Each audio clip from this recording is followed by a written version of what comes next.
Waalaikumsalam warahmatullahi wabarakatuh. Alhamdulillah Ustadz, jazakallahu khair. Jadi memang benar-benar Ustadz dari tadi Ustadz nih saya malah kepikiran nih dari Tarahib Ramadan Ustadz. Saya itu kayak kembali waktu zaman saya waktu kecil dulu Ustadz. Waktu persiapan Ramadan gitu kita bareng-bareng pergi mau pergi ke sholat taraweh, saya pergi dimasuk di dalam belakang truk. Terus saya itu pokoknya jadi ke datang semua ke ini memori-memori itu Ustaz. Saya nggak tahu kenapa gitu.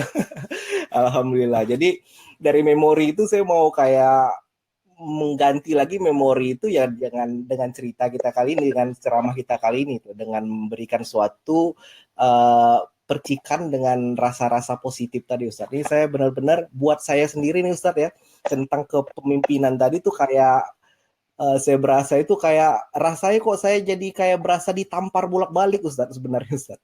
Jadi dengan rasa kepemimpinan itu saya rasanya, duh nih saya udah udah ngaji lagi nih, harus ngaji-ngaji terus nih, ini harus lagi dilancarin lagi ya, alhamdulillah Ustaz. Menarik tadi sekali tadi Ustaz. Jadi saya juga tadi yang saya kasih poin penting banget tadi itu mengenai tentang kepemimpinan yang tidak kepemimpinan Rasulullah SAW tadi, pemimpin yang baik, multidimensi dan multiversi. Ini pertanyaan ini sangat menarik sekali Ustaz. Ini cocok banget sama teman-teman semua, sahabat-sahabat semua yang ada di Amerika sini. Di sini di Amerika di sini teman-teman itu rata-rata keluarga yang kecil, yang jauh dari Indonesia, yang pokoknya yang kita itu berusaha sendiri seperti itu. Dan di sini nih dari kepemimpinan Rasulullah tadi, Rasulullah itu pemimpin yang disiplin, tapi tadi Ustaz mengatakan tegas tapi bukan keras. Nah, itu ada kata-kata tegas tapi bukan keras. Nah, ini orang-orang suka berbeda nih pemikirannya. Tegas tapi keras itu kayak suatu yang susah dibedain gitu, Ustaz. Jadi yang sebaik-baiknya Ustaz kita sebagai orang tua nih kepada anak-anak kita di rumah gitu, itu tegas dan yang tidak keras itu contoh konkret itu sebenarnya seperti apa Ustaz? Bisa jawab nih ya? Iya, boleh Ustaz. Baik, tegas itu kadang perlu keras, tapi tidak selamanya. Jadi kita perlu untuk membedakan antara keras dan tegas. Jadi kalau kerasnya itu kita lihat frekuensi. Jadi kita perlu tahu saya ini marahnya biasa atau menengah atau kelas berat. Gitu. Kalau ini misalnya saya punya makanan, udah saya siapin, nanti pulang kerja mau saya makan, dimakan sama anak saya, ya mungkin saya jengkel, tapi nggak perlulah over dalam marahnya. Tapi kalau misalnya anak saya nggak sholat, saya harus naikkan tensinya karena itu lebih berat ya. Jadi tingkat marahnya dinaikin lagi. Kemudian ada lagi kalau anak saya bohong misalnya, cara ya itu saya kira tiap orang stylenya beda-beda dan nggak bisa disamakan gitu. Karena anak pertama dengan anak kedua pun lain. Jadi nggak bisa langsung satu style. Jadi sesungguhnya ada orang yang jenis-jenis orang tertentu dia baru batuk aja kan takut gitu. Karena itu style harian ya. Nabi Yakub alaihissalam termasuk orang yang tidak bisa marah. Bahkan udah tahu itu kalau dalam kisah Nabi Yusuf itu kan dia datang wajahu abahum isya ayyakun, menangis mereka. Bidamin kadib, mereka datang dengan bukan darah palsu, tapi kenapa disebut Al-Quran bidamin kadib? Darahnya betul, tapi kenapa disebutnya darah palsu? Karena darah itu tidak pada posisi menunjukkan kebenaran, karena itu kan diusapkan di dalam di baju Nabi Yusuf yang belum robek. Lah masa iya serigala mau makan seseorang suruh nyopot di bajunya, baju nggak robek? Nabi Yakub tahu. Tapi mengapa Nabi Yakub nggak langsung menginterogasi? Itu caranya. Nabi Yakub ingin kalau ada orang salah itu dia yang ngaku, nggak mau dipaksa.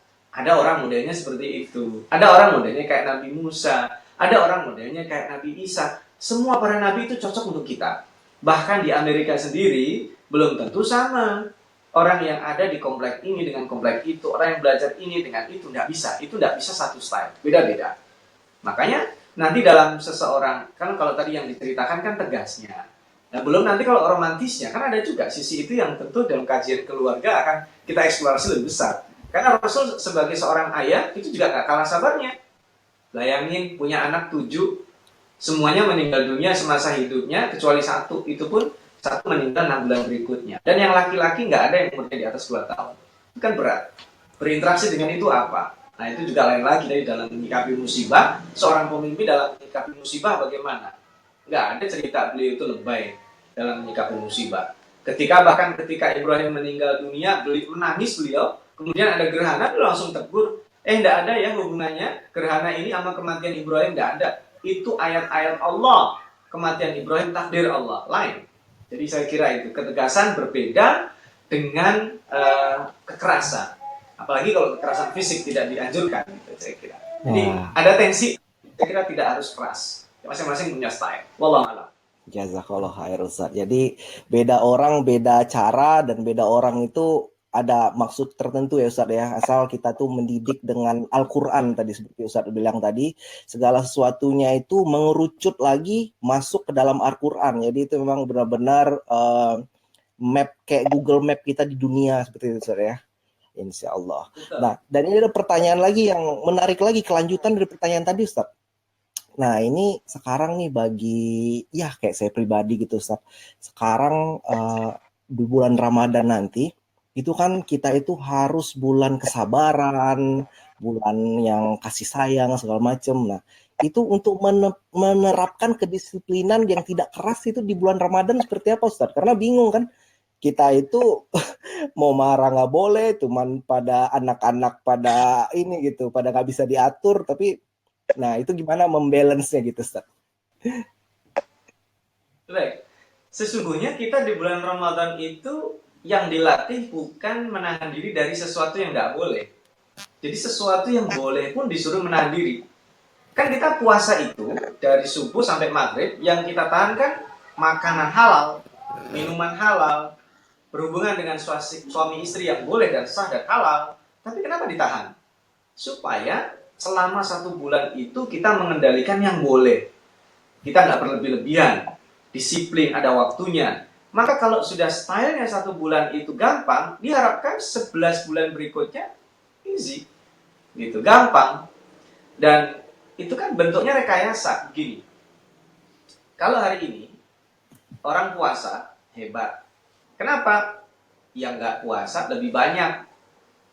Ya, hari ini ada orang baca Quran rajin, hebat. Kenapa? Yang nggak baca Quran lebih banyak.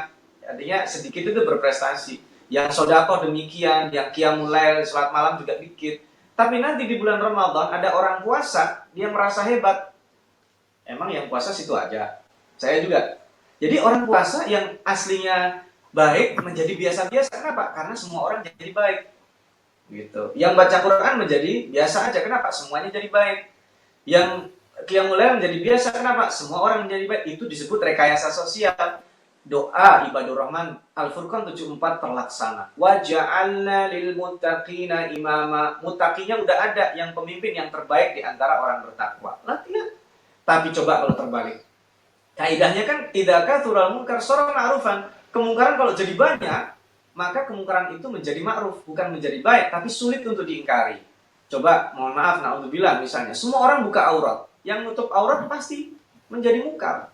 Bukan menjadi jelek, bukan, tapi menjadi aneh, dikucilkan masyarakat. Tapi sebaliknya, kalau semua orang ngaji Quran, nanti yang nggak ngaji malu. Semua orang sholat, yang nggak sholat jadi malu. Nah, itu bentuk rekayasa. Nah, itu sama, kita juga gitu. Sabar, itu juga dilakukan Nabi Yusuf. Nabi Yusuf alaihissalam, saya ajak visualisasi coba. Ketika dia jadi posisinya menjadi seorang pemegang kebijakan, tiba-tiba datang 10 orang dari saudaranya. Kebayang nggak? Ketika dia tahu, pertama mungkin nebak, kemudian tahu ini orang dari sana. Lalu kita akan lihat, coba kita lihat, ini dulu kayaknya saudara saya yang ngelucutin baju saya, ini dulu yang megang saya, ini yang ngelempar saya, ini yang dulu mandang saya sebenarnya nggak tega, tapi dia nggak bisa berbuat apa-apa. Itu kan trauma. Tapi Nabi Yusuf mengatakan, wa ana khairul munzalin. Itu kan bagian. Jadi kalau kita sedang marah itu coba, wa ana khairul munzalin. Saya ini orang sabar, saya orang baik, saya orang baik. Itu juga bagian dari latihan. Nah, Sayangnya, alhamdulillah ini saya juga kadang beristighfar, itu kadang anak kita bisa marah berlebihan ya. Kita beristighfar pada Allah. Anak kita itu sekadang kita ini saya khawatir nanti generalisir. Ini saya kadang melakukan itu, kadang saya marahi, harusnya tidak seperti itu saya marahi. Tapi kan kita ada rekonsiliasi. Habis itu kita sayang, kita kasih hadiah, bahwa itu marahnya sesungguhnya kita juga minta maaf sama mereka. Itu kan marahnya kita biasanya ada sebabnya. Sedang capek, sedang banyak kegiatan, banyak kerjaan, akumulasi dengan itu. Tentunya sabar itu isbiru wasobiru, latihan. Namanya di dalam Al-Quran itu tidak ada isbiru toh. Isbiru wasobiru warobitu. Bersabarlah dan terus bersabar, lakukan terus. Karena sabar itu unlimited, limitless, gak ada batasnya. Maka istilahnya kalau bagaimana cara sabar, ya sabar aja, latihan bersabar. Karena itu limitless, gak ada batasnya. Saya kira gitu. Dan itu nanti sesuai dengan pengalaman. Karena kalau yang dihadapi keluarga, justru bersabar dengan orang yang very closely dekat dengan kita, itu berat. Ya, kalau saya keluar, itu kan istilahnya performanya full. Orang nggak tahu modalnya. Tapi kalau saya ke rumah, saya kan ingin natural. Istri saya, anak saya akan tahu, bapaknya akan tahu, suaminya, modalnya A sampai Z gitu. Nah, tampil natural itu tantangannya justru nanti biasanya kalau kumpulnya di rumah itu semuanya judulnya pelampiasan, tidak ada etikanya, rusak. Makanya kenapa di rumah itu kalau dikatakan baik, dikatakan dar, dikatakan jannah, dikatakan surga, itu karena naturalnya adalah direkayasa. Coba kalau seandainya Ba'da Maghrib, udah automatically baca mushaf, anaknya dengar, tidak usah diperintah, dia duduk baca mushaf. Kan indah. Tapi kalau sulit, semuanya sekarang serba sosial media, di industri 4.0, semuanya dikendalikan oleh robot, dikendalikan dengan kemajuan teknologi, maka porsi pendidikannya akan berkurang. Saya kira kurang lebih seperti itu. Wallahu a'lam. Jazakallah khair Ustaz. Jadi benar-benar kita itu bersabar itu unlimited tadi Ustaz ya. Jadi kita bersabar dengan segala sesuatu unlimited. Waduh, saya tuh nempel itu di kepala Ustaz, insya Allah Ustaz. Dan ini pertanyaan nih, ada pertanyaan bagus lagi Ustaz dari sahabat kita, sahabat IMSA kita. Pertanyaannya langsung saya bacakan ini Ustaz. Ustaz, apakah beda antara Rasul dan Nabi? Panggilan Rasulullah itu apakah hanya untuk Muhammad atau untuk Rasul yang lainnya juga? Baru saya udah selesai. Jadi mungkin tadi pertanyaannya saya ulang lagi ya Ustaz ya. Pertanyaannya ini pertanyaan bagus sekali nih dari sahabat-sahabat semua, sahabat IMSA yang ada di Amerika. Ustadz, apakah beda antara Rasul dan Nabi? Panggilan Rasulullah itu apakah hanya untuk Muhammad atau untuk Rasul yang lain juga? Karena ketika penyubahan Rasulullah itu, maka yang ada di benak kita adalah Muhammad Sallallahu Alaihi Wasallam. Makasih Ustaz. Seperti itu Ustaz. Nah, jadi singkatnya, ya. Ada beberapa istilah Nabi dan Rasul itu beda. Tetapi sesungguhnya itu hanya perspektif istilah saja. Sebenarnya Nabi dan Rasul ya itu saja. Dan jumlahnya juga tidak ada yang tahu berapa. Cuman kita yang suruh beriman ya yang ada disebut di dalam Al-Quran ya hanya 25 saja. Dan kenapa disebut Rasul? Karena membawa risalah. Dan kenapa disebut Nabi? Karena membawa ada konsekuensi hukumnya. Karena namanya risalah harus disampaikan. Risalah kan message. Makanya messenger itu message yang harus disampaikan. Saya punya tukang pos, sudah saya menyampaikan risalah. Maka Rasulullah SAW itu juga disebut Nabi, juga disebut Rasul. Maka apakah sebelum Rasul juga disebut Rasul? Iya. Itu karena mereka membawa misi yang sama. Maka sebutannya adalah Rasul juga. Maka tadi kan, wama Muhammadun illa Rasul qad khalat min qablihi rusul. Sebelum dia diangkat sebagai Rasul, maka Nabi Muhammad SAW itu sama fungsinya dengan mereka, Rasul. Gitu. Jadi kalau menurut hemat saya, Nabi dan Rasul itu hanya perbedaan istilah saja. Kalau di dalam Al-Quran, itu Al-Fakir juga bukan yang pertama meneliti. Itu kalau dipanggil dengan Nabi atau sebutan Nabi itu seringnya berkaitan dengan konsekuensi hukum yang akan menjadi syariat. Tapi kalau dipanggil dengan ar-rasul dan penyebutan rasul, itu biasanya nanti itu cara berdakwah. Jadi fikih dakwahnya. Jadi kalau kita berdakwah nyampein, ya udah nggak usah diambil pikir lah. Yang penting cara kita diperbaiki gitu. Kayak Muhammadun Rasulullah, berarti ini orang waladina ma'ahu tadi itu asyidda 'alal kufar, ketegasan. Ruhama bainahum berarti dengan mereka. Tarahum ruka'an sujud dan seterusnya, itu kan karakteristik di dalam berdakwah. Berdakwah itu kan bukan hanya kontennya, tapi cara menampaikan, apalagi di sosial media. Bukan hanya konten, karena sosial media itu tidak ada loyalitas. Bahkan bisa dikatakan sangat kejam sekali. Gak suka, bukan hanya di unfollow, tapi bisa jadi viral sesuatu yang negatif. Maka ini perlu fikih dakwah. Nah, fikih dakwah itu kontennya bisa belajar dari ungkapan-ungkapan Rasul.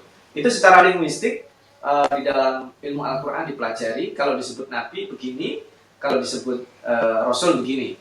Nah, khusus untuk nabi yang profesinya lain juga ada. Misalnya Nabi Daud dan Nabi Sulaiman, dia nggak bisa dipisahkan dari Nabi dan Rasul. Tapi bagi orang Yahudi menganggapnya mereka hanya raja. Makanya nanti yang sekarang diburu itu Haikal Sulaiman, kerajaan Sulaiman, untuk dijadikan klaim bahwa kami berhak terhadap yang ada di sana. Nah, itu makanya kalau bagi kita mengimani Daud dan Sulaiman, ya bagi raja iya, tapi lebih penting adalah Nabi dan Rasul. Mungkin ada perbedaan. Rasul pertama ada yang mengatakan Nuh. Ya, tapi Nabi Adam itu sebagai Nabi. Itu bagi yang membedakan. Kalau Nabi itu risalahnya untuk mereka, mengatur yang ada di situ. Kalau Rasul untuk mengatur semuanya. Itu bagi yang membedakan. Itu istilah bagi saya. Bisa dipakai, bisa tidak. Karena itu kan juga istihad para ulama. Nabi itu risalah, kayak misalnya nanti di semua Nabi menerima kitab suci. Mereka hanya menerima suhuf.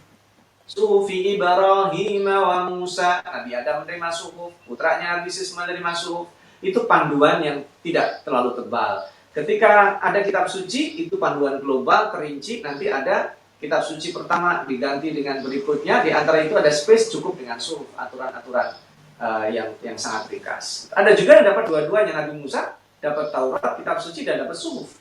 Yang kita kenal mungkin bahasa baratnya dengan Ten Commandment itu. Itu saya kira, wallahu a'lam. Alhamdulillah, jazakallah khair Ustaz.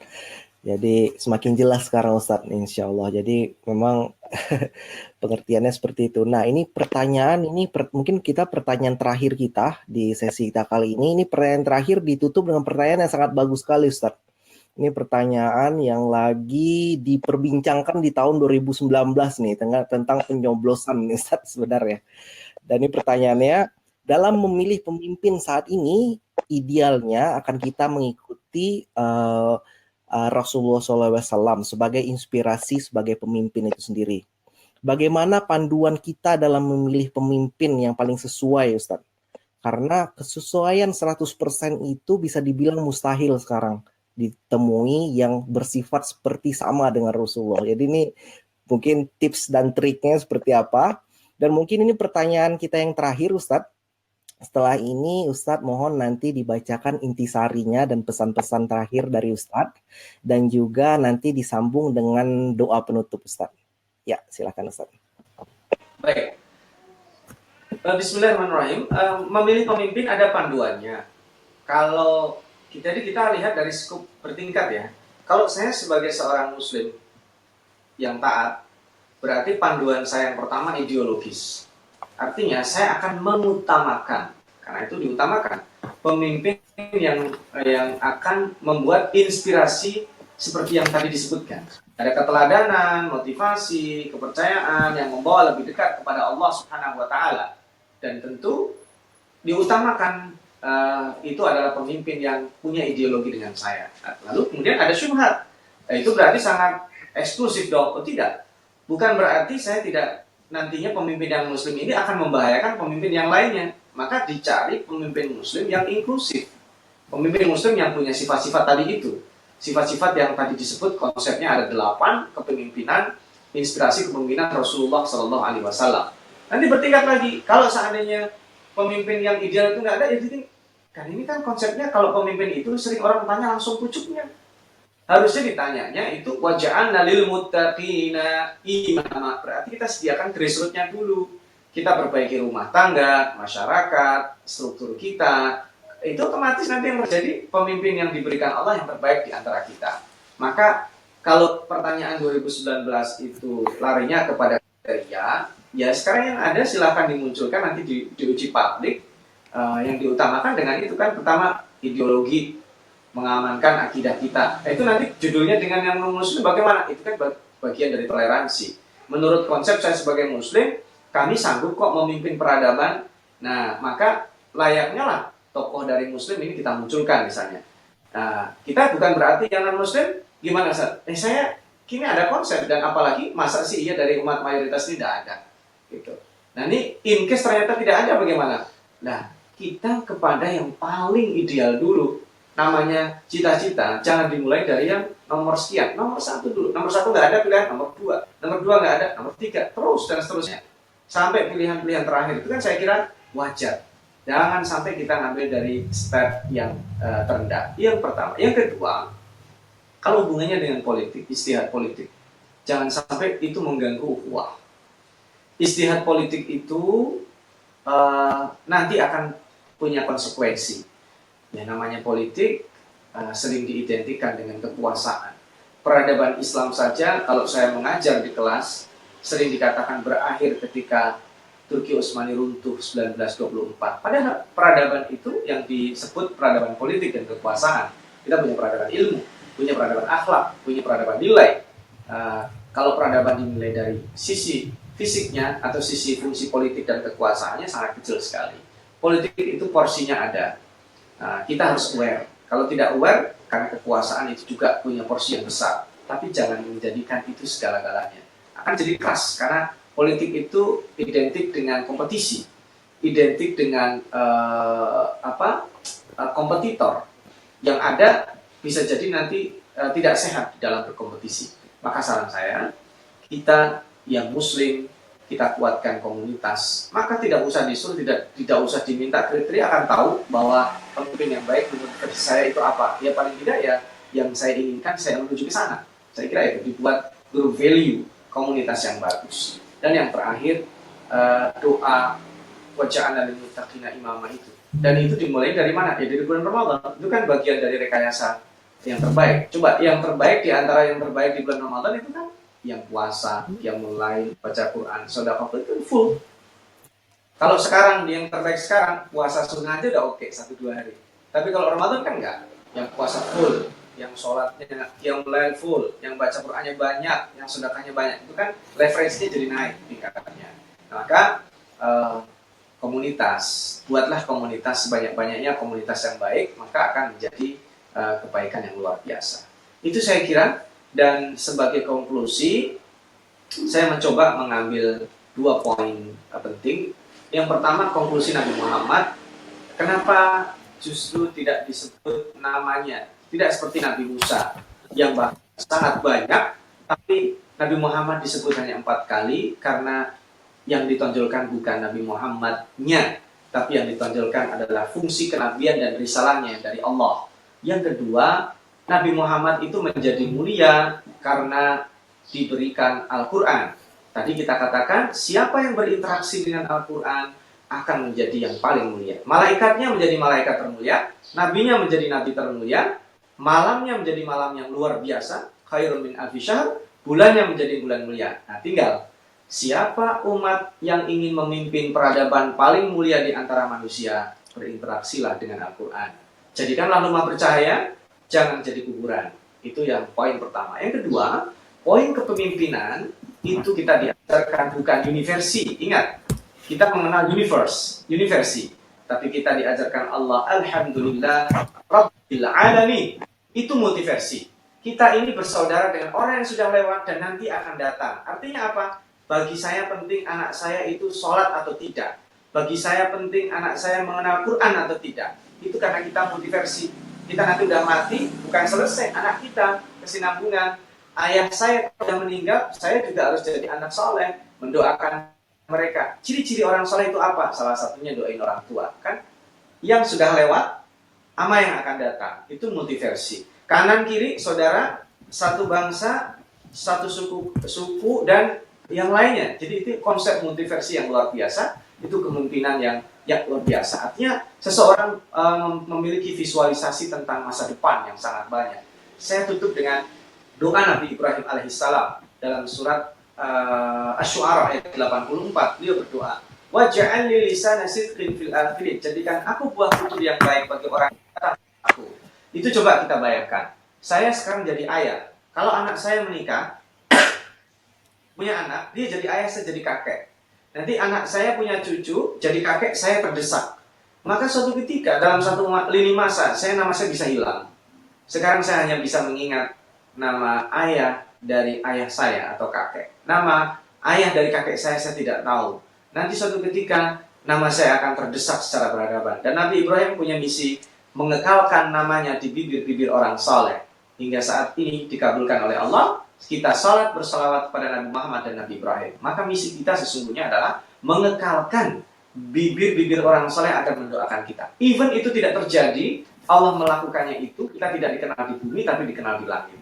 Jadi caranya adalah, dalam hadisnya, majtama'a qaumun fi baitin min buyutillah, tidaklah seseorang berkumpul, meskipun kita ini berkumpulnya tidak physically ya, berkumpul di koneksi seperti ini, kemudian mempelajari Al-Quran, wa yatadarasuna bainahum, illa hafadhumul malaikah, Allah turunkan malaikat, turunkan keberkahan, turunkan rahmat.